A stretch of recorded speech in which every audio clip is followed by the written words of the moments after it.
बात करेंगे प्रधानमंत्री नरेंद्र मोदी के महाराष्ट्र दौरे की। प्रधानमंत्री नरेंद्र मोदी महाराष्ट्र दौरे पर थे और इस दौरान उन्होंने महाराष्ट्र को करोड़ों की सौगात दी। इसके अलावा सिंधुदुर्ग में शिवाजी की जो मूर्ति गिरी थी इसे लेकर भी वो बयान देते हुए नजर आए। उन्होंने जनता से माफी मांगी और ये साफ शब्दों में कहा कि शिवाजी हमारे आराध्य हैं। इसके अलावा मूर्ति गिरने को लेकर जो लगातार बीते कई दिनों से घमासान देखने को मिल रहा था और विपक्ष लगातार सरकार पर सवाल उठा रहा था, इसे लेकर भी प्रधानमंत्री नरेंद्र मोदी ने विपक्ष को करारा जवाब दिया है। क्या कुछ कहा गया है, रिपोर्ट के जरिए दिखाते हैं।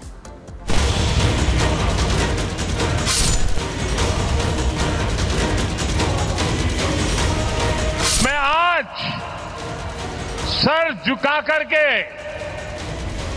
मेरे आराध्य देव छत्रपति शिवाजी महाराज की उनके चरणों में मस्तक रख के माफी मांगता हूं। महाराष्ट्र में शिवाजी महाराज की मूर्ति गिरने को लेकर सियासत गर्म है। छत्रपती शिवरायांच्या पुतळ्याची घटना आहे, याच्यावर कोणीच राजकारण करू नये असं माझं मत आहे। अतिशय दुःखद घटना आहे, कोण दोषी आहेत त्या दोषींवर कारवाई झाली पाहिजे। छत्रपति शिवाजी महाराज इस देश के गौरव हैं। उनके साथ जो किया बीजेपी ने, जिसने बनाया वो भी बीजेपी का था, जिस कार्यकाल में बना वो भी बीजेपी की सरकार थी।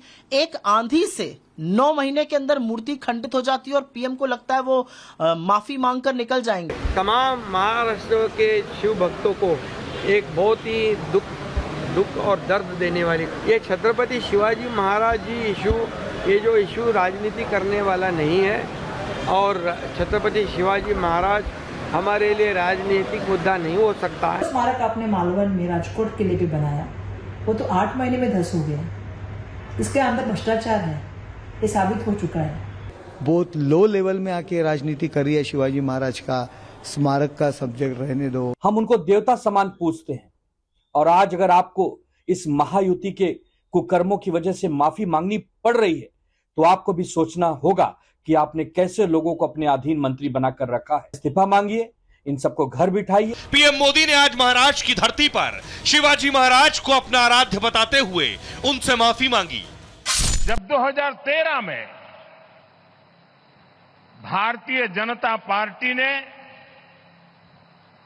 मुझे प्रधानमंत्री पद के उम्मीदवार के रूप में निश्चित किया तो मैंने सबसे पहला काम किया था रायगढ़ के किले पर जाकर के छत्रपति शिवाजी महाराज की समाधि के सामने बैठ करके प्रार्थना की थी, हमारे लिए छत्रपति शिवाजी महाराज आराध्य देव है। और मैं आज सर झुका करके मेरे आराध्य देव छत्रपति शिवाजी महाराज की उनके चरणों में मस्तक रख के माफी मांगता हूं। पीएम मोदी ने वीर सावरकर का भी जिक्र करते हुए कांग्रेस को घेरने की कोशिश की। हम वो लोग नहीं हैं जो आए दिन भारत मां के महान सपूत इसी धरती के लाल वीर सावरकर को अनाप शनाप गालियां देते रहते हैं। वीर सावरकर को गालियां देने के बावजूद भी माफी मांगने को जो तैयार नहीं है। महाराष्ट्र में जल्द विधानसभा चुनाव होने वाले हैं। विरोधी छत्रपति शिवाजी महाराज की मूर्ति को लेकर बीजेपी और शिंदे गुट पर सवाल उठा रहे हैं। ऐसे में मोदी ने वीर सावरकर का मुद्दा उठाकर राहुल गांधी और उद्धव ठाकरे दोनों की परेशानी बढ़ा दी है। और चलिए अब बात करते हैं यूपी में भगवा वर्सेस लाल रंग। जी हां, यूपी में उपचुनाव होने हैं, लेकिन उससे पहले लाल टोपी पर संग्राम छिड़ गया है। सीएम योगी आदित्यनाथ ने लाल टोपी के काले कारनामों का जिक्र किया तो अखिलेश यादव बौखला गए। अखिलेश यादव ने बौखलाते हुए यह कहा है कि सीएम लाल टोपी के रंग के इमोशन को नहीं समझते। क्या कहा है उन्होंने, इस रिपोर्ट में देखिए।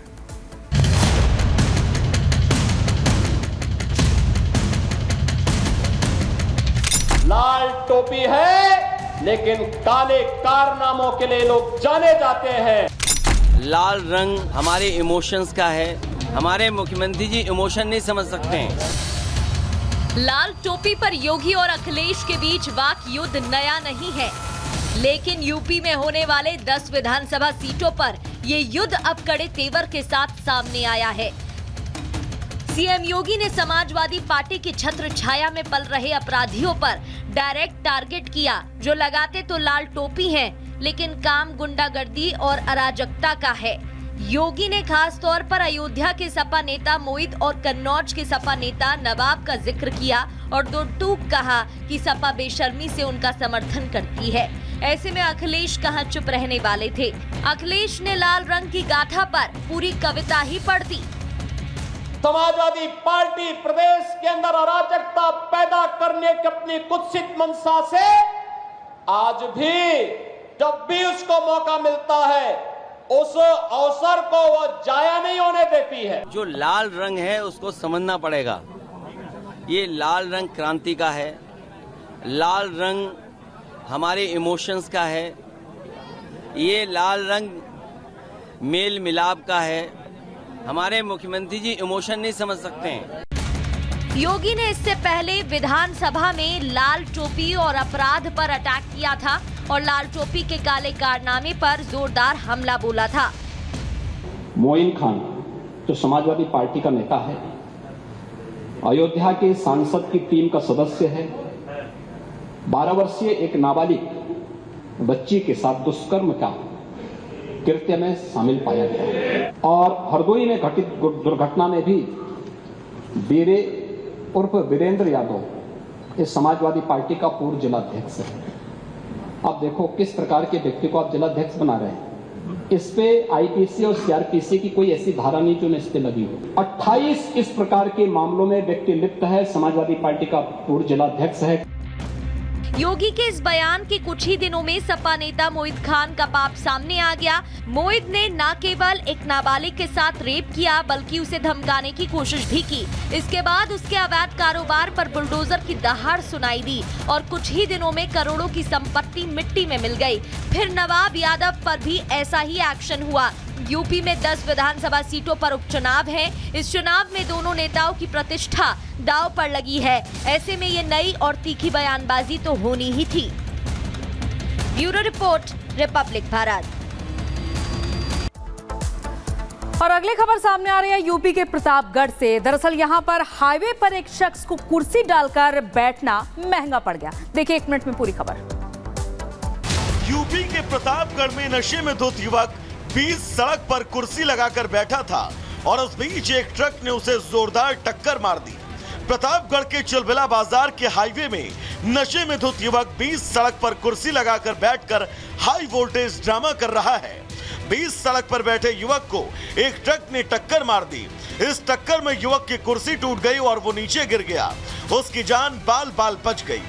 दरअसल यह हाई वोल्टेज ड्रामा अयोध्या से प्रयागराज जाने वाले नेशनल हाईवे पर देखने को मिला, जहां एक शख्स बीच सड़क पर कुर्सी लेकर पुलिस बूथ के सामने बैठ गया। इस बीच सड़क पर बैठे युवक को ट्रक ने ठोकर मार दी, जिसमें उसकी कुर्सी टूट गई और वो सड़क पर गिर गया। हालांकि उसकी जान बच गई और उसे कोई गंभीर चोट नहीं आई। ये वीडियो सोशल मीडिया पर वायरल हो रहा है। बीच सड़क पर बैठने की वजह से नशे में धुत युवक को ट्रक ने जोरदार टक्कर मारी, लेकिन नशे में धुत युवक बाल बाल बच गया।